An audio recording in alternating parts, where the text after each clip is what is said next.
Dans certains médias occidentaux, on entend souvent des experts qui crient à l'effondrement de l'économie chinoise. Cette année, le désinvestissement massif devient leur nouvel argument. Sauf qu'il s'agit encore une fois d'un faux argument. Les multinationales occidentales ont démenti ces Cassandres par leurs actions. En voici quelques exemples. Le secteur des véhicules électriques d'abord. Les dirigeants européens ont beau s'inquiéter de l'arrivée massive des véhicules électriques chinois sur le vieux continent.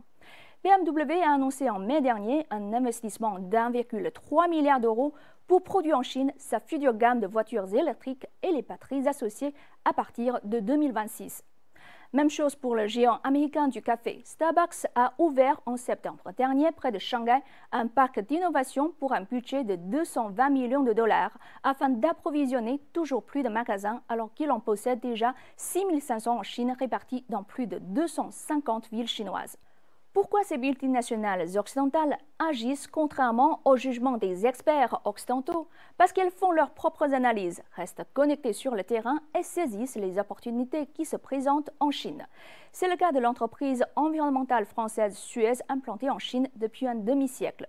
Commandant son premier contrat de dessalement pour un client industriel chinois, le PDG de Suez, Sabrina Soussan, a exprimé son optimisme envers le marché chinois. L'ouverture et la croissance économique de la Chine ces 30 dernières années ont créé de nombreuses opportunités pour des entreprises comme Suez, et qui a maintenant un ancrage fort et une équipe locale implantée dans le pays.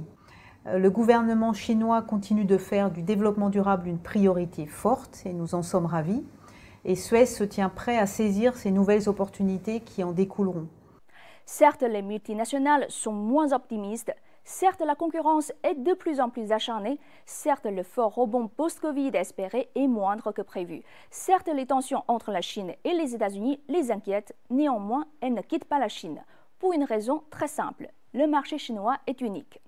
En effet, lorsqu'on regarde le contexte mondial actuel, il n'existe aucun autre endroit dans le monde d'une taille semblable à la Chine, connaissant des taux de croissance aussi élevés. Pour les multinationales comme Starbucks, BMW et Suez, le marché chinois constitue depuis longtemps un important secteur de croissance.